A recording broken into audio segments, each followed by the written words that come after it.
¿Qué tal, queridos amigos? Si algo ha fomentado esta cultura de los nuevos ricos, que generalmente salen de la clase política, es el petróleo. A través de los años, desde la nacionalización petrolera de Lázaro Cárdenas, pues hemos visto cómo desde Lázaro Cárdenas hasta nuestros días, el petróleo ha convertido a los presidentes y a sus colaboradores en nuevos ricos. El propio Lázaro Cárdenas, uno de los personajes más importantes de la historia moderna de nuestro país, al que yo admiro por muchas de las cosas que hizo, pero también cuestiono por otras que no me parecen que debieron darse, como la presencia de Tomás Garrido Canaval y sus camisas rojas que masacraban a los católicos en esa época, por ejemplo. O bien por el hecho de que el petróleo también lo hizo rico a él. Hasta la fecha, el ingeniero Cuauhtémoc Cárdenas Solórzano, heredero de don Lázaro, es poseedor de varias gasolineras que sobre todo surten, y esto es una cosa interesante, a países como Cuba de gasolina, a través de sus empresas gasolineras bien camufladas. Pero desde siempre sabemos que ha sido poseedor de una gran fortuna gracias a esa expropiación petrolera que ha sido beneficiosa para el país, sí, pero también que ha servido para enriquecer los bolsillos de la clase política nacional. Fíjense ustedes, en la actualidad, tantos años después, tenemos al señor López Obrador feliz de la vida con el petróleo. Octavio Romero, que es el director de Pemex por ahora, pues no dice todo lo que sabe, pero se han descubierto contratos millonarios con la famosa prima Felipa de Andrés Manuel y también con José Ramón López Beltrán, que habitaba una de las casas de una de las empresas que más mordidas le dan a Pemex, allá en Houston, y cerca de Deer Park, la refinería que compró en 600 millones de dólares el gobierno mexicano, cuando la refinería de Dos Bocas, que no produce un barril, pero que ya fue inaugurada, costó bastante más que eso, en el filo de los 130 mil millones de dólares. Fíjense nada más de lo que estamos hablando. La diferencia es enorme y ahora dicen que se han invertido miles de millones de dólares también en el mantenimiento de las refinerías que ya existían. Esto ya no es cierto, porque la realidad es que las refinerías se mantienen en un nivel por abajo del 50% de su capacidad de producción. Esto quiere decir que si en lugar de hacer la refinería de Dos Bocas se hubieran empeñado en mantener a las refinerías mexicanas, en hacerlas rendir más, sencillamente no habría habido necesidad de construir Dos Bocas. Pero se compró Deer Park, dicen que se ha mejorado la manutención de las otras 5 refinerías que existen y la sexta, que es la de Dos Bocas, no funciona todavía y falta un largo trecho para funcionar. Es decir, la extracción del petróleo monopolizada ha enriquecido a México en buena medida porque pues con esto se ha equilibrado un poco la deteriorada economía nacional. Durante muchos años Pemex fue la que lograba el mayor ingreso desde el extranjero para México. Ahora ya no. Ahora el señor López Obrador presume que la fuente de ingresos más importante para el país es nada menos que el esfuerzo de los mexicanos en el exterior, en los Estados Unidos, sobre todo en el sur de Estados Unidos, para mandar remesas a sus familiares. Y habla de las remesas como el ingreso mayor que tiene México en estos momentos desde el exterior. 60,000 millones de dólares van a juntarse al final del año según los cálculos de los que están viendo cómo se mueven las remesas hacia arriba y cómo decae la economía. Esto Es verdaderamente triste, pero es una realidad. Las remesas desplazaron al petróleo. Por eso el presidente se ha adelantado ya. Necesita dinero. El país necesita dinero porque todo se lo acabó López Obrador. Todos los fondos que había para tratar de equilibrar la economía en casos de desastres, de contingencias, los fondos de contingencias, se los agotó López Obrador en menos que canta un gallo. Y entonces, pues ahora resulta que está buscando la aspiradora para tratar de atraerse más y más recursos y hacer realidad sus sueños faraónicos. Ahora le toca al Tren Maya ser inaugurado próximamente, no sabemos cuándo, pero suponemos que próximamente, porque ya no le queda mucho tiempo a López Obrador. Acabando el mes de agosto, solo le quedarán 25 meses en el gobierno y habrá dilapidado 45 meses. Digo, para que vayamos haciendo cálculos de cuál es la situación cronológica del periodo López Obradorista.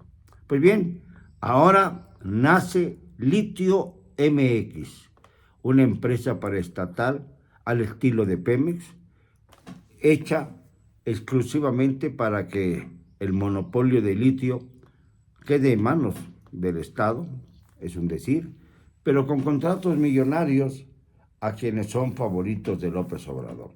Este es el plan, como ha sido el plan siempre de Pemex. Litio MX surtirá de nuevas entradas, de nuevos ingresos al gobierno de este país, que obviamente volarán de acuerdo a las decisiones unilaterales del presidente de la República y de sus miembros del gabinete más cercanos, y también de sus familiares, de sus amigos, de sus cómplices, como Alfonso Romo Garza, que ha acaparado el agua del sureste del país, porque por ahí suponen que va a pasar un Tren Maya que no tiene absolutamente un estudio de mercado que permita y posibilite tener la seguridad de que va a ser redituable. Esto es algo muy interesante, porque por ejemplo, pues tendrán el Tren Maya ahí, ¿lo van a usar los más pobres? ¿Ese es el gobierno de los pobres? ¿O lo van a usar los turistas que vengan de afuera y que sean capaces de pagar por una zona que les interese recorrerla en ferrocarril de lujo? Pues una buena cantidad de dinero. No se especifica cuánto van a ser las tarifas, pero me imagino que serán altas. Y en cambio, se han hecho a un lado 11 proyectos de ferrocarriles necesarios que requiere el país en una etapa de reconstrucción ferroviaria, porque México se quedó con los ferrocarriles de la época de Don Porfirio y luego no se invirtió en este sector absolutamente nada. Y miren ustedes, ahí está el tren que iba a ser de México hacia Toluca, de la Ciudad de México a Toluca, que empezó Peña Nieto y que obviamente por la soberbia del actual presidente se dejó a un lado, como se dejó a un lado el famoso aeropuerto de Texcoco, que ahora da pena, vergüenza pasar por ahí y darnos cuenta de los miles de millones de pesos o de dólares que acumuló esta obra en su fase inicial y que fueron abandonadas miserablemente. Hubiera sido más barato terminar el aeropuerto de Texcoco, 100,000 millones de pesos, y no embarcarse en la aventura de construir el aeropuerto de Santa Lucía, que costó muchísimo más que lo que hubiera sido posible invertir en lo que aún se debía del aeropuerto de Texcoco, porque este ya estaba pagado en 2/3 partes. Así se ha manejado administrativamente este país. Y lamentablemente se oculta la realidad al pueblo de México.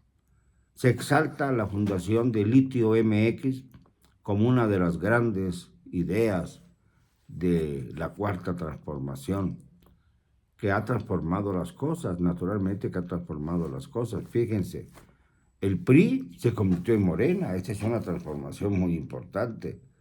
Ya no podemos hablar del viejo PRI sin referirnos al nuevo Morena. O bien ha transformado la vida de muchas personas en el sentido de que ya es difícil abastecerse de medicinas. Y también ahora resulta que son los narcotraficantes quienes fijan los precios a algunos productos, como por ejemplo el aguacate, el tomate, que han subido de precio y que los narcotraficantes lo han bajado para equilibrar las zonas en las que dominan y que el pueblo de México esté en la coyuntura de agradecerle a los narcotraficantes su ayuda para que no suban tanto los productos como pretende el gobierno, o bien agradecerle al gobierno por los bonos que les entrega López Obrador y que muchos creen que salen de su bolsillo, sin darse cuenta de que lamentablemente este dinero que reciben sale del erario, sale de lo que los mexicanos le aportamos al gobierno. Entonces es un círculo vicioso que desgraciadamente está haciendo muchísimo daño a la economía nacional. Ahora el litio servirá, sí, para equilibrar esa economía y para que puedan hacer, como ha ocurrido con Pemex, grandes negocios dentro de la clase política mexicana. La clase política quizá más corrupta de la esfera universal. Es sin duda alguna, sin duda de ninguna clase, otro pretexto para inyectar un poco de dinero a la economía maltrecha y aprovechar el asunto para cobrar altas comisiones, buscar contratos leoninos, asegurarse de una vida llena de plenitud económica, todos aquellos que sirven a la cuarta transformación, los que han sido leales al presidente López IV, a pesar de todas las barbaridades que ha cometido, todas las afrentas que ha infringido, a pesar de todo ello, a pesar de la pobreza latente, a pesar de la magnitud de la crisis económica que no rebasa el cero de crecimiento, a pesar de una inflación que va galopando hacia arriba, a pesar de los asesinatos de los críticos y de los periodistas, de los activistas políticos, a pesar de tantas desgracias, el litio, generosamente brindado por el subsuelo mexicano, gracias a que México es un país lleno de riquezas mal administradas, más bien derrochadas, que han servido para muy poco en cuanto a que México pudiera haberse desarrollado mucho más rápidamente que cualquier otra nación por la cantidad de recursos naturales que nos dio el Creador. México tiene todo para ser una potencia mundial. Todo. ¿Y qué tiene? Malos gobiernos.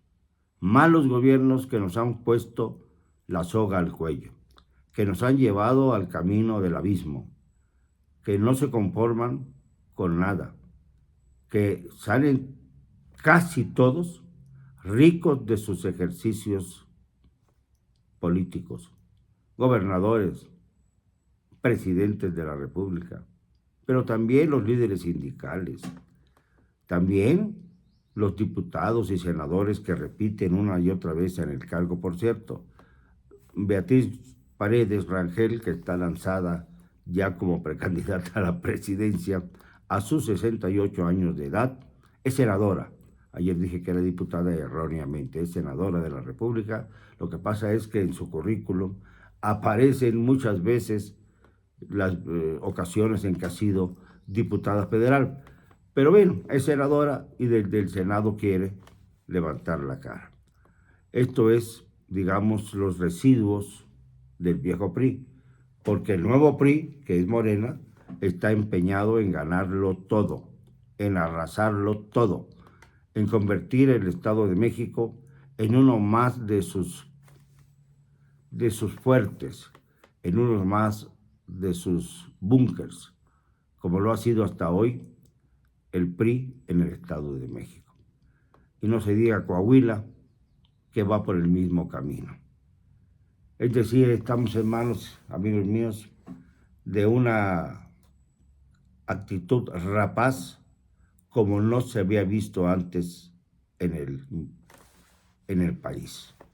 Una rapacidad insoportable que nos va a terminar derrotando frente al futuro.